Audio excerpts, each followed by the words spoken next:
बिस्मिल्लाहिर्रहमानिर्रहीम। मैं हूं फैज़ान अशरफ, मेरे साथ मौजूद हैं रिजवान गुलज़ई साहब। रिजवान भाई, बहुत शुक्रिया, आपने मुझे टाइम दिया। रिजवान भाई, खतूत का सिलसिला जारी है। इमरान खान तीसरा ख़त लिख चुके हैं, दूसरी तरफ से इनकार आ चुका है।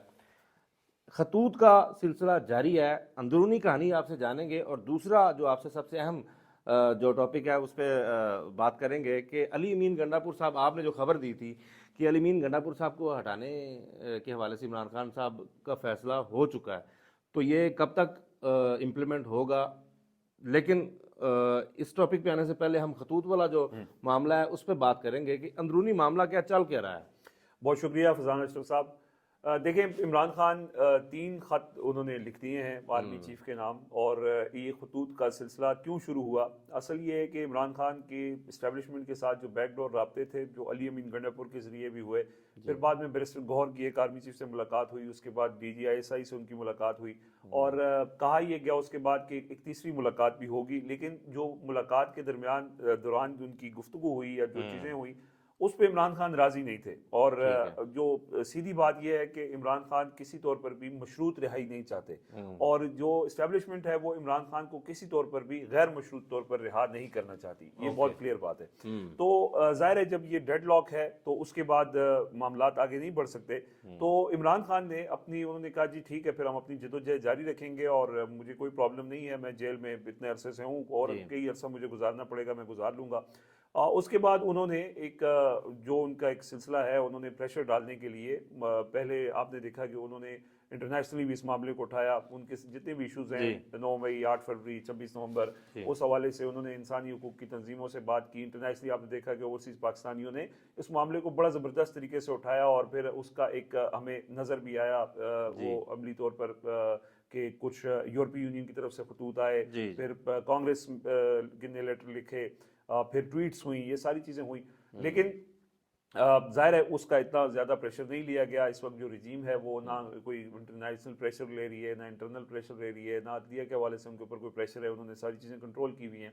तो अब इमरान खान जो है वो अपनी जंग उन्होंने खुद ही लड़नी है, और उस हवाले से उन्होंने अब हमने देखा कि कभी वो फ्रंट फुट पे आके डायरेक्ट आर्मी चीफ को मुखातिब करते हैं, फिर वही याया खान और महमूद रहमान कमीशन रिपोर्ट जो बड़ा तंग करती है एस्टेब्लिशमेंट को, तो उस पर उन्होंने बात करते करते अब उन्होंने एक अपनी स्ट्रेटजी में तब्दीली की और डायरेक्ट आर्मी चीफ को मुखातिब करना शुरू कर दिया, उनको खतूत लिखने शुरू कर दिए। और उसके अंदर उनका मुतालबा यही था कि आप सियासत से किनारा कशी इख्तियार करें, सियासत से अलहदगी इख्तियार करें। अपने जो हालिया खाता है उसके अंदर उन्होंने कहा, DGISPR जो ये बात करते हैं कि हमारा सियासत से कोई ताल्लुक नहीं, ये गलत करते हैं जो कुछ हुआ है। और अगर आप देखें पाकिस्तान में पिछले 2 सालों के दरमियान जो कुछ हुआ, जितनी भी चीज़ें हुई, वो इस्टेब्लिशमेंट को जो करीबी समझे जाने वाले साफ़ी हैं वो लोगों को बहुत पहले बता देते थे। मसलन आप इमरान खान की जमात से जब बल्ले का निशान छीना गया तो 8 महीने पहले फैसल वाडा साहब ने ये बता दिया था कि अगले इलेक्शन में इमरान खान की जमात के पास बल्ले का निशान नहीं होगा। सर, कोई भी आईनी मामला हो या तहरीक इंसाफ का कोई केस हो,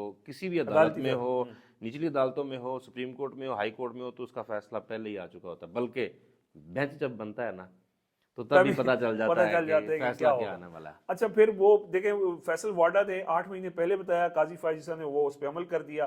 तो आपके जो नुमाइंदे हैं या आपके जो तर्जुमान हैं, वो जब ये क्रेडिट लेते हैं, पहले ये कहते हैं कि ये फैसला यूं आएगा। मतलब इमरान खान के खिलाफ जो फैसला आया हालिया, जो 190 मिलियन पाउंड वाला केस का, वो हसन अयूब और ये सारे लोगों ने पहले ही कहा जी 7 साल सजा होगी, 14 साल सजा होगी, और एग्जैक्टली ऐसा ही हुआ। तो इसका मतलब ये है कि ये फैसले कहां से होते हैं ये सबको पता है। जब ये फैसले हो जाते हैं तो पहले आप अपने साफियों के जरिए लोगों को बताते हैं कि फैसला ही आएगा। जब फैसला आ जाता है फिर कहते हैं हमारा इससे कोई ताल्लुक नहीं है, हमारा सियासत से कोई ताल्लुक नहीं है। तो एक चीज पे इमरान खान जो है वो एक लाशऊरी तौर पर लोगों के जहनों में उन्होंने ये चीज स्टैब्लिश कर दी है। देखिए फैजान साहब, आज से पहले तक ये फौज के सियासत में किरदार के हवाले से पसे पर्दा गुफ्तगू तो होती थी, लेकिन इस तरह जिस तरह इमरान खान उसको रिकॉर्ड पे ले आए हैं और अब वो एक नेशनल डिस्कोर्स के अंदर, डिबेट के अंदर वो चीज़ आ गई है, और इमरान खान का जो बार बार खतूत लिखना है उसके अंदर उन्होंने लाशऊरी तौर पर एक चीज़ इस्टेब्लिश कर दी है कि फौज का किरदार मौजूद है और उनको वापस अपने आईनी किरदार पर महदूद होना चाहिए। अब इसके ऊपर हमने रिस्पांस भी देख लिया। कल आर्मी चीफ जब तैयब उर्दवान आए हुए थे, उन्होंने साफियों से बात की तो उन्होंने कहा जी मुझे कोई खत मिला नहीं मिला, और अगर मिला भी तो मैं इसमें इंटरेस्टेड नहीं हूँ। और उन्होंने कहा जी ये गिमिक्स हैं और इसके कोई मुल्क तो बहुत अच्छा तरक्की कर रहा है और बेहतरीन तरीके से आगे बढ़ रहा है और हमें इससे कोई फर्क नहीं पड़ता। अब बज़ाहिर जो सामने नजर आने वाली चीजें हैं उसके मुताबिक तो एक है वो खत लिख रहा है और दूसरा उस खत को कबूल करने को तैयार नहीं है जी। और चीजें स्टैंड स्टिल के ऊपर हैं। लेकिन बैकडोर कुछ लोग अभी भी कोशिश कर रहे हैं कि किसी तरह मामला जो है वो किसी एक ऐसी चीज पे दोनों फरीकैन जो है वो पहुंच जाएं, क्योंकि देखें जो 9 मई के बाद इस्टेब्लिशमेंट का जो पीटीआई के हवाले से मौकफ है वो बहुत जी। क्लियर है। वो कहते हैं ये पाकिस्तान की दुश्मन ऐसे ही जमात है। है, इन्होंने मुल्क के सलामती के ऊपर हमला किया है, जो जो किया है। उसके बरक्स जो पीटीआई है, जो आप देख लें उनके कारकुनान के सेंटीमेंट्स देख लें, इमरान खान का मौकफ देख लें, तो दोनों फरीकैन इस वक्त एक्सट्रीम मौकफ के ऊपर खड़े जी। हैं। तो जाहिर है कि जब ये करीब इनकी कोई बातचीत बढ़ेगी आगे तो दोनों को अपने मौकफ से पीछे हटना पड़ेगा। हमने ये देखा है कि जो पसे पर्दा बातचीत हुई है उसके अंदर दोनों फरीकैन जो है वो थोड़े थोड़े अपने मौकफ से पीछे हटे। पीछे इमरान हटे। खान ने, आपने देखा कि वो थोड़ा सा उन्होंने, उनके लहजे में नरमी भी आई जब ये बातचीत हो रही थी। लेकिन एक चीज के ऊपर आके ये चीज क्लियर हो जाती है कि इमरान खान गैर मशरूत तौर पर रिहा होना चाहते हैं। उनका मुतालबा ये है कि जब मैं अडयाला जेल से निकलूंगा तो मैं सीधा परेड ग्राउंड जाऊंगा। जी। और दूसरी तरफ ये कहा जा रहा है कि आप बिल्कुल अडयाला जेल से बाहर निकले लेकिन आप बनीगाला चले जाएं, अब वहां जाके बैठें, कुछ अर्सा खामोश रहो। जैसे माजी में मरीम नवाज साहिबा का ट्विटर 2 साल तक खामोश रहा, ऐसे ही मियां है। साहब बाहर चले गए, वहां पे वो हाइट पार्क में वॉक करते रहे, उन्होंने कोई सियासी गुफ्तगू नहीं की। अभी लेकिन भी वो इमरान, वॉक ही कर रहे हैं। हाँ अभी भी खैर उनका तो वॉक इररिलेवेंट ही ही कर है रहे वो। हैं। हाँ। कभी कभी उनको धूप लगाई जाती है, बाहर आते हैं, लेकिन अदरवाइज वो नहीं नहीं, एक मामला उन्होंने सुलझाया था ट्रैक्टर वाला। और ट्रैक्टर का मामला पड़ गया था उधर, वो बड़ा मामला था भाई, वो पाकिस्तान की इकोनॉमी से बड़ा मामला था। जी जी, तो वो वो उन्होंने सुलझाया। अब इसी तरह की चीजें देखें, ये तो खैर उन्होंने बड़ी बदकिस्मती है। नवाज शरीफ साहब जो हैं पाकिस्तान के 3 दफा वजीर आजम रहे, एक नेशनल लीडर थे, लेकिन वो अपनी बेटी की ख्वाहिशात पूरे करते करते अपनी सियासत डुबो बैठे हैं। और मैं समझता हूँ कि अगर बाप बेटी की मोहब्बत की दास्तान अगर तारीख में जो दास्तानें हैं मौजूद हैं, क्योंकि जी। बेटियों के साथ जो वालिदैन होते हैं उनकी वालिद ज्यादा होता है उसकी बड़ी मोहब्बत होती है। ऐसे ही है। लेकिन जो मोहब्बत मियां नवाज शरीफ साहब ने मरियम बीबी के लिए अपनाई है, जो उनकी ख्वाहिश के लिए उन्होंने अपनी पूरी पार्टी दाव पे लगा दी, अपना पूरा बयानिया कुर्बान कर दिया, अपनी पूरी सियासत, अपनी 50 साल की उनकी जो सियासत थी वो उन्होंने सर, अपनी बेटी की उन्होंने- ख्वाहिश की नजर उन्होंने कर दी। ख्वाहिश, ऐसी ख्वाहिश, हमारे बच्चे मांगते हैं खेलने के लिए खिलौने, हम बाजार से ला के उनको खिलौने देते हैं। अब नवाज शरीफ साहब की बेटी ने मांगा खेलने के लिए पाकिस्तान, तो वो दे दिया गया, वो खेल रही हैं। अब वो बेटी ऐसी और है, वो बिल्कुल खेल रही हैं। और जिस इनकार तरह नहीं से किया वो जा खेल रही हैं, पंजाब की जो सूरत हाल है, आपका ताल्लुक पंजाब से, जी। पंजाब के किसानों की इस वक्त जो सूरत हाल है वो हम इश्तिहारों में तो देखते हैं। देखें, ये भी बड़ी बदकिस्मती है कि हमारे मीडिया, क्योंकि ये कमर्शियल मीडिया है, आप इश्तिहार दे के आप इनसे कुछ भी बुलवा सकते हैं, तो वहाँ तो सब अच्छा आ रहा है, वहाँ जी। तो ये कहा जा रहा है जी सब दी माँ आ गई है, और बड़ा उन्होंने इश्तिहारों के पे ऊपर इतने करोड़ों अरबों रुपए खर्च करके एक बयानिया बनाने की कोशिश कर रहे हैं। लेकिन अमली तौर पर जो पंजाब के अंदर रहने वाले लोग हैं, जो जी। पंजाब का किसान है, आज जी। जिस तबाही का वो शिकार है। जी। आज की खबर है, एक्सप्रेस ट्रिब्यून ने ये खबर छापी हुई है जी। कि पंजाब के जो फैसलाबाद की टेक्सटाइल इंडस्ट्री है उसमें तकरीबन 150 से ज्यादा जो मिल्स हैं वो बंद हो गई हैं। ऐसे ही है। आपकी मिल्स बंद हो रही हैं, किसान आपका रो रहा है, उसकी सब्जियां फरोख्त नहीं हो रही हैं। 20 लाख पाकिस्तानी पिछले 2 सालों में मुल्क छोड़ के चले गए हैं, लोग डंकियां लगा के जाने सॉरी, मजबूर हैं। मैं आपको फिर टोक रहा हूँ, मैं अपनी ऑडियंस से भी माजरत करता हूँ कि मैं रिजवान भाई को बार बार टोक रहा हूँ, लेकिन चूंकि अभी मैं 15 दिन अपने इलाके में रह के आया हूँ, तो मैं फिश लेने गया हुआ था, तो साथ फ्रूट वाला खड़ा हुआ था, रेडी लगाई हुई थी, तो वो रो रहा था। ये मेरा आंखों देखा वाकया है जो मैंने वहाँ नोट किया। तो मैंने कहा रो क्यों रहे हो? उसने एक इश्तिहार निकाला, इश्तिहार नहीं था, वो प्रिंट किया हुआ मरीम नवाज की तस्वीर थी उसके ऊपर, और हाँ वो आजकल सारी दुकानों पे लगवा रहे हैं। सारी दुकानों पे लगवा रहे हैं। हाँ, हाँ। तो मैंने कहा रो क्यों रहे हो, ये लगा दो, क्या होता है, वजीर आला है। तो वो उसने कहा कि वो चुप कर गया, मैं अपने काम पे लग गया। थोड़ी देर बाद देखा तो उसने ना सड़क के ऊपर, वो मैं तस्वीर भी लगाऊंगा नाजरीन के लिए, वो सड़क के ऊपर रखा और लोग उसके ऊपर से गुजर रहे थे। अच्छा, मैंने कहा ये क्या कर रहे हो बेवकूफ़ी, वो वजीर आला है, हाँ तो आपको वो नुकसान वजीर हो आला है सकता और आपको नुकसान हो सकता है। तो उसका जवाब बड़ा हैरान कुन था मेरे लिए। उसने कहा कि सर ये मुझे दे के गए हैं और ये इसका 600 रुपया भी मुझसे लेके गए हैं। उस तो बैनर मैं का? उस बैनर का 600 रुपया भी मुझसे लेके गए हैं। मैं सारा दिन ये फ्रूट बेच के 600 रुपया घर लेके जाता हूँ, तो वो 600 रुपया ये ले गए। यानी वो मरियम नवाज साहिबा की तस्वीर वाला बैनर लगवा रहे हैं और उसके 600 रुपए 600 रुपया उस रेडी वाले से लिया गया है। दूसरी बात जो उसने अगली बात की वो ज़्यादा मेरे लिए हैरानकुन थी, क्योंकि मेरा जिस इलाके से ताल्लुक है वहाँ पे पिछले 50 साल से नून लीग जीत रही थी। अच्छा, अभी एक MNA PTI जीती है वहाँ से। हाँ वो लखवी साहब हैं। हाँ लखवी साहब हैं, मेरा वो हमारे वो MNA। अब उसने कहा कि मरियम की तस्वीर लगाएंगे, मेरे पास कोई गाहक नहीं आएगा। यहाँ इमरान खान की तस्वीर लगाएं, मेरा आधे घंटे में फ्रूट बिक जाएगा।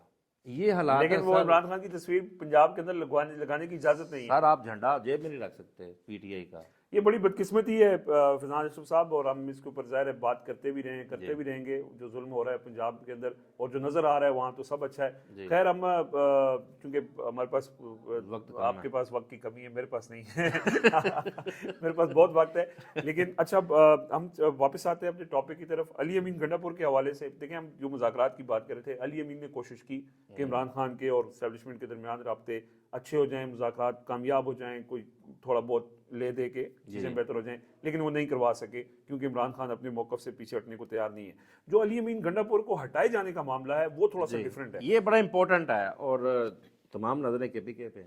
जी हाँ, देखें बुशरा बीबी जब रिहा होकर गई ना तो पेशावर में मौजूद थी, तो पेशावर में अली अमीन गंडापुर की गवर्नेंस के हवाले से बहुत सी शिकायत थी। उसके ऊपर उन्होंने लोगों से बात भी की, उनको बहुत सारे फीडबैक मिला और उस फीडबैक की रोशनी में उन्होंने मुख्तलिफ लोगों के इंटरव्यूज़ भी किए। इवन के पी गवर्नमेंट की जो काबीना है उनसे भी उन्होंने इंटरव्यूज़ किए। फिर उसके बाद आपने देखा कि अली अमीन गंडापुर साहब जब 4 अक्टूबर को चाय पीने चले गए, एक वाक़या वो हुआ। उसके बाद 26 नवंबर को जो उनका किरदार था, तो ये वो मुसलसल ज़ाहिर है जो चीज़ें थी, पीटीआई की अपनी स्ट्रेटजी, इंटरनल स्ट्रेटजी थी, वो भी वो लीक आउट करते थे। मोहसिन नकवी साहब के साथ उनकी बहुत दोस्ती है और वो उनके साथ बड़े खान साहब ने डांटा भी था। उन्होंने कहा क्यों होता है, तो वो उनका जो किरदार, ये मशकूक किरदार था, तो उसके हवाले से बुशरा बीबी ने जब अपना एक पूरा एक्सटेंसिव काम किया, फिर एक काजी अनवर साहब की सरबराही में एक कमेटी बनी थी जिन्होंने, वो शकील खान वगैरह ने शिकायत की थी, उन्होंने भी चीज़ें पेश की। तो अब अली अमीन गंडापुर के हवाले से इमरान खान जो है वो सख्त तहफ़्फ़ुज़ात रखते हैं। फिर कुछ लोगों ने ये भी बताया कि बुशरा बीबी को गिरफ्तार करवाने के पीछे अली अमीन गंडापुर का हाथ है। हालांकि इसमें कोई इतनी ज़्यादा सदाकत नहीं है। अली अमीन इस हवाले से इमरान खान को अपनी सफाइयाँ दे रहे हैं, लेकिन ओवरऑल जो उनका एक इमेज था, देखें वो एक तो जो उनको लगाया गया था कि वो एस्टेब्लिशमेंट के साथ उनका शायद वो कुछ ऐसा रास्ता निकालेंगे, वो भी निकाल सके। और दूसरा फिर जो खैबर पख्तूनख्वा में गवर्नेंस का मामला है, जो आईजी वहाँ पे हुकूमत ने लगाया है, वो भी अली अमीन गंडापुर साहब जो है वो आईजी कार्रवाई करते हैं, वो उसको कुछ कह नहीं सकते। चीफ सेक्रेटरी के हवाले से वहाँ पे वो डीसी तक तब्दील नहीं किया। पारा चिनार का डीसी इमरान खान बार बार कहते रहे कि तब्दील करे, वो नहीं करवा सके। जान साहब की खबर थी कि इमरान खान ने अली अमीन गंडापुर को कहा है कि पब्लिकली इस आईजी को डिसऑन करें, जो भी एक अभी लगाया, तो वो उसको डिसऑन भी नहीं कर रहे। और दूसरा वो कह रहे हैं कि वो आप इस सिचुएशन के अंदर जब वफाक आपके साथ ताउन नहीं कर रहा, तो आप भी वफाक के साथ ताउन ना करें, आप बाइकआउट करें। लेकिन अली अमीन ये नहीं कर रहे। तो इस हवाले से हमारे ज़राए ने हमें ये बताया, बड़े मुस्तनद ज़राए ने, और जब ये हमने खबर दी थी तो उस वक्त अली अमीन कैंप ने कहा ये खबर गलत है, और बाद में फिर उन्होंने ऑफ द रिकॉर्ड कहा भी कि खबर ठीक भी है। तो अली अमीन गंडापुर के पास ज़्यादा वक्त नहीं है। मोस्ट लाइकली रमज़ान या ईद के बाद खैबर पख्तूनख्वा में एक बड़ी तब्दीली होगी, और उनके अतराफ के जो लोग हैं, जिसमें हमने देखा कि बैरिस्टर सैफ वगैरह और ये जो शरीफ अफजल मरवत, इनको भी जो है वो आहिस्ता आहिस्ता कॉर्नर किया जा रहा है। तो अली अमीन गंडापुर, और उनसे सूबाई सदर का ओहदा भी वापस लेके जुनैद अकबर को दिया गया। तो अली अमीन गंडापुर की जो जड़ें हैं वो अब कट रही हैं और वो कमज़ोर होते जा रहे हैं, और आहिस्ता आहिस्ता वो आउट हो जाएंगे, और फिर वहाँ पे हम देखेंगे खैबर पख्तूनख्वा में एक नया वहाँ पे 2 नए वज़रा शामिल करने का भी खान साहब इमरान खान ने बिल्कुल, ये देखें इमरान खान जो बात कहते हैं, मैं आपको पहले बताऊं, इमरान खान ने बहुत पहले ये कहा था बैरिस्टर सैफ को सेक्रेटरी इत्तलात के ओहदे से हटाएं और वहाँ पे खुर्रम ज़ीशान को लगाएं, जो इमरान पीटीआई के बड़े एक पढ़ा लिखा आदमी है सर। तो खुर्रम ज़ीशान को नहीं लगाया गया। अब जब लगाया भी गया तो उनको डिप्टी इंफॉर्मेशन सेक्रेटरी लगाया गया है, इस पे अमल नहीं हुआ। उसके बाद बहुत सी ऐसी चीज़ें हैं जिस पे इमरान खान ने उनको कहा था, उन्होंने अमल दरामद नहीं किया। एक अरसे से वो कह रहे हैं कि तैमूर सलीम झगड़ा और कामरान बंगश को खैबर पख्तूनख्वा काबीना के अंदर शामिल किया जाए। वो कहते रहे कि जी हमारे पास, कभी कहते थे वजीर पूरे हम लगा नहीं सकते, इतने लगा सकते हैं, इतने नहीं लगा सकते, और उस चीज़ को, उस पर वो अमल दरामद नहीं कर रहे।